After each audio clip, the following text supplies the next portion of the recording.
Is Sweden at war? The country's prime minister is giving mixed signals. He says Stockholm may not be at war, but there is no peace either. What does that mean? Well, the reason for this statement are the hybrid attacks in the Baltic Sea. They've left Sweden spooked. This is a country that was known for its peaceful stance for more than 200 years, but it is facing a new reality now with the war in Ukraine raging on and Russia's aggressive posture looming large. Is Sweden truly on the brink of war? Our next report tells you. In 2022, war came to the borders of Europe. Russia invaded Ukraine. 1,054 days later, the conflict brews on. It left the Nordic nations spooked, given their close proximity to Russia. So, they opted to join the military alliance, NATO. Finland became a member in 2023. Sweden became one in 2024. With that, Mr. Prime Minister, the floor is yours. And it hoped that would be enough. After all, Sweden hasn't been militarily aligned for the last 200 years. So it was a tough choice, but a necessary one for the country. However, the country's prime minister has now issued an ominous statement. Sverige är inte I krig. Sweden is not at war, but there is not peace either. Real peace means freedom and no serious conflicts between countries. We and our neighboring countries are subjected to hybrid attacks that are not carried out with missiles and soldiers, but with computers, money, disinformation, and threats of sabotage.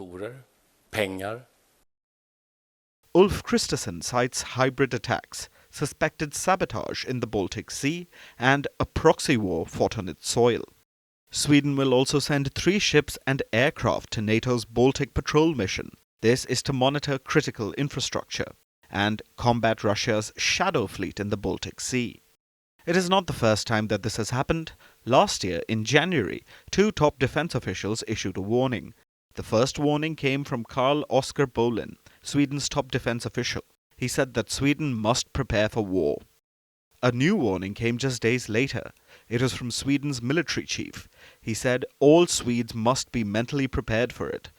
The warning from the defense officials had left the country spooked. There was panic buying, frightened children, and a fierce debate over fear-mongering. Helplines in the country were overwhelmed.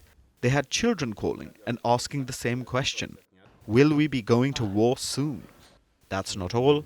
In November, millions of Swedes received a pamphlet advising the population on how to prepare for war. Such an emergency booklet is not new. Sweden issued one during World War II. It was called If War Comes. This booklet was updated during the Cold War. And now the country has issued another version. Sweden has also restarted its compulsory civic duty. It's a form of national service. It was abandoned after the Cold War, but now it's back. Citizens will be trained in emergency services and electricity provision. Plus, the military policy has changed. Not everyone is required to join the army, but a small portion of the population will be called every year, around 100,000 of them. Does that mean Sweden is really going to war? Since the Ukraine war, the situation has been tense. But many believe it's just fear-mongering, both by the government and the army. The government has been accused of drumming up support. Meanwhile, the army, they have been accused of trying to raise their annual budget. So, is Sweden on the brink of war, or is this a nation trying to balance preparedness with peace in uncertain times? Of course, war is always a possibility, especially in a volatile region. But as the world watches, one thing remains certain. The peace Sweden has treasured for 200 years is being tested like never before. From breaking news to the day's biggest controversies, shedding light on the world's top headlines,